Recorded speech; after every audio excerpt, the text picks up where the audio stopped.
Саламатсыздар ма? 14-ші дәрісіміздің тақырыбы үстеулердің сөз жасамы. Сабақтың жоспары: бірінші, үстеу сөз жасамының өзіндік жүйесі, олардың негізгі белгілері.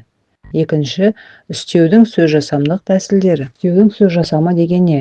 Үстеудің сөз жасамы үстеудің жасалу тәсілдерін, олардың түбірлерін және қосымшаларын зерттейтін тіл білімінің саласы. Үстеу қандай да бір іс-қимылдың, жағдайдың, мезгілдің, мекеннің немесе себептің сипаттамасын беретін сөздер тобы. Үстеудің сөз жасамы негізінен екі негізгі тәсілмен іске асады: синтетикалық және аналитикалық тәсілдер арқылы. Үстеулердің сөз жасамдық жүйесі. Үстеудің сөз жасамдық жүйесі үстеулердің әртүрлі тәсілдер арқылы жасалу механизмін зерттейді. Үстеулердің түбірлеріне қосымшалар жалғануы немесе олардың бірігуі арқылы туынды үстеулер қалыптасады. Түбір үстеулер: бұл үстеулер негізінен бір ғана түбірден тұрады, мысалы кеше, ертең. Ал туынды үстеулер: бұл үстеулер қосымшалар арқылы түбірлерден жасалынады, мысалы қазірше, солайша. Үстеудің жасалуында қолданылатын жұрнақтар мен қосымшалар. Бірінші, өнімді жұрнақтар. Өнімді жұрнақтар үстеулерді жасауда жиі қолданылатын жұрнақтар. Олар үстеу сөздердің түбіріне жалғанып, жаңа мағыналар туғызады. Мысалы шаши жұрнағы, қазақша, түрікше, балаша және дайдей жұрнағы арқылы. Жаздай, ыстықтай. Сосын лап-леп жұрнағы, сөйлеп, жылап. Екінші, өнімсіз жұрнақтар. Өнімсіз жұрнақтар белгілі бір үстеулермен ғана қолданылады және олар сирек кездеседі. Мысалы құрым жұрнағы арқылы кешқұрым, қары жұрнағы арқылы сыртқары. Үстеулердің сөз жасамдық тәсілдері. Бірінші, синтетикалық тәсіл. Синтетикалық тәсіл үстеудің түбіріне қосымшалар жалғанып, жаңа үстеулер жасалуы. Бұл процесс арқылы үстеулердің грамматикалық категориясы өзгеріп, жаңа мағыналар пайда болады. Мысалы қазірше. Қазір сөзіне ше жұрнағы жалғану арқылы уақытқа қатысты анықтама.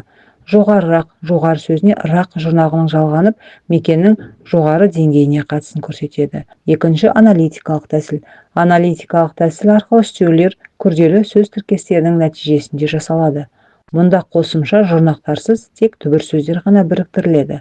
Мысалы, кешке және қарай сөзінің бірігуі арқылы кешке қарай уақыттың белгілі бір кезеңін көрсетеді. Үстеулердің мағыналық топтары. Үстеудің мағынасы әртүрлі болып бөлінеді. Әр топ белгілі бір жағдайды, мезгілді немесе әрекетті сипаттайды. Мезгіл үстеуі, мысалы кеше, бүгін, ертең, қазір. Бұл үстеулер уақытқа қатысты анықтама береді. Екінші, мекен үстеулері, мысалы алға, артқа, жоғары, төмен. Бұл үстеулер іс-қимылдың орнын немесе бағытын көрсетеді. Үшінші, сын бейне үстеулері, мысалы қазақша, солайша, жоғарырақ, тезірек. Бұл үстеулер әрекеттің сипатын, қасиетін, дәрежесін білдіреді. Төртінші, күшейту үстеулері, мысалы осынша, сонша, мұнша, керемет. Бұл үстеулер іс-қимылдың немесе жағдайдың қарқындылығын көрсетеді. Келесі, мақсат үстеуі, бұлар әдейілеп, қасақана, жуырта, арнайы. Бұл үстеулер белгілі бір мақсатпен орындалған әрекеттерді білдіреді. Үстеулердің жасалуы мен қолданылуы. Үстеулердің сөз жасамдық процесі тілдің дамуымен үнемі өзгеріп отырады. Үстеулердің түбіріне қосымшалардың жалғануы немесе сөз тіркестерінің бірігуі үстеулердің мағынасының кеңеюіне ықпал етеді. Қолданылуы: үстеулер көбінесе сөйлемде уақыт, орын, жағдай, себеп, мақсат және сипаттаманы көрсетуге қолданылады. Үстеулердің дұрыс қолданылуы тілдің мазмұны мен құрылымын тереңірек ашуға мүмкіндік береді. Үстеудің семантикалық топтары мен мысалдар. Мағыналық жағынан мезгіл, мекен, сын қимыл, күшейту және мақсат үстеулері жұрнақтары. Мезгіл үстеуі: дайдей, шаше, мысалы кешірек, қазірше. Мекен үстеуі: кері, қары, сыртқары, ішкері. Сын бейне үстеуі: шаше жұрнақтары және дайдей жұрнақтары арқылы қазақша, солай. Күшейту мағынасында шашема, осыншама, сонша.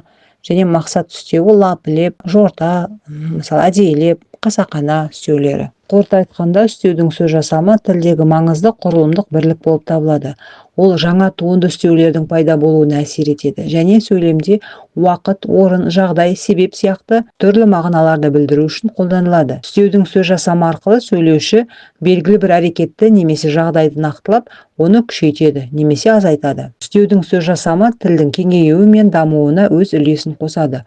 Ол тілдің байлығын арттырады. Әр тілдің үстеулерді қалыптастырудағы өзіндік ерекшеліктері мен ережелері бар. Сондықтан үстеулердің сөз жасамы өзара байланысқан және тілдің басқа сөз таптарымен тығыз жұмыс істейтін процесті сипаттайды. Теориялық тапсырмалар. Үстеулердің сөз жасамы туралы анықтама беріңіз. Үстеудің сөз жасамы не үшін қажет және оның негізгі ерекшеліктері қандай? Үстеулердің қандай мағыналық топтары бар? Әр топтың ішінен бір үстеуге мысал келтіріп, оның мағынасын түсіндіріңіз. Үстеудің сөз жасамдық тәсілдерін сипаттаңыз. Синтетикалық және аналитикалық тәсілдер арасындағы айырмашылықты түсіндіріңіз. Мысалдар келтіріңіз. Үстеудің сөз жасамдық жұрнақтары қандай түрлерге бөлінеді? Өнімді және өнімсіз жұрнақтардың айырмашылықтарын және олардың қалай қолданылатынын түсіндіріңіз. Практикалық тапсырма. Үстеулердің түбірлерін анықтау. Төменде берілген сөздердің түрлерін анықтаймыз. Мысалы, жоғарырақ, тезірек, кешірек, ертең, осылайша. Келесі тапсырмада қолданылатын жұрнақтар табамыз. Берілген үстеулерде қандай жұрнақ қолданылғанын көрсетіңіз. Қазіргіше, жоғарылап, қазірше, арнайы және үстеулердің сөз жасамдық топтарын анықтаймыз. Берілген үстеулердің қай мағыналық топқа жататынын анықтап түсіндіріңіз. Кеше, жоғары, қазірше, жылдам. Келесі шығармашылық тапсырма. Өз сөзіңізбен жаңа үстеулер жасаңыз. Мысалы, жақын, жоғары, кешке сөздерінен қалай жаңа үстеулер жасауға болады және олардың мағыналарын түсіндіріңіз. Әр үстеудің түбірін және қосымшасын көрсетіңіз. Екінші үстеу қолданылған мәтін жазыңыз. Өзіңіз қалаған тақырыпта 5 сөйлемнен тұратын шағын мәтін жазыңыз. Әр сөйлемде кем дегенде бір үстеу қолданыңыз. Үстеулердің мағынасын түсіндіріп, олардың сөз жасамын анықтаңыз. Сөйлем құраңыз. Төменде берілген үстеулерді пайдалана отырып сөйлем құрау. Солайша, қазірше, осылайша, жоғарырақ сөздерін пайдаланамыз. Келесі аналитикалық тапсырмалар. Үстеудің сөйлемдегі рөлін талдаңыз. Төмендегі сөйлемдегі үстеулердің сөйлемдегі рөлін анықтау. Тезірек келсеңіз, біз жұмысымызды ерте аяқтаймыз. Ол бүгін өте жақсы жұмыс істеді. Ертең көрісеміз. Үстеулердің мағыналық өзгеруі. Төмендегі үстеулердің мағыналық өзгерісін түсіндіріңіз. Қазіргіше және қазіргі, жылдам және жылдамдау, ұзақ және ұзағырақ. Сабағымыз аяқталды. Сау болыңыздар.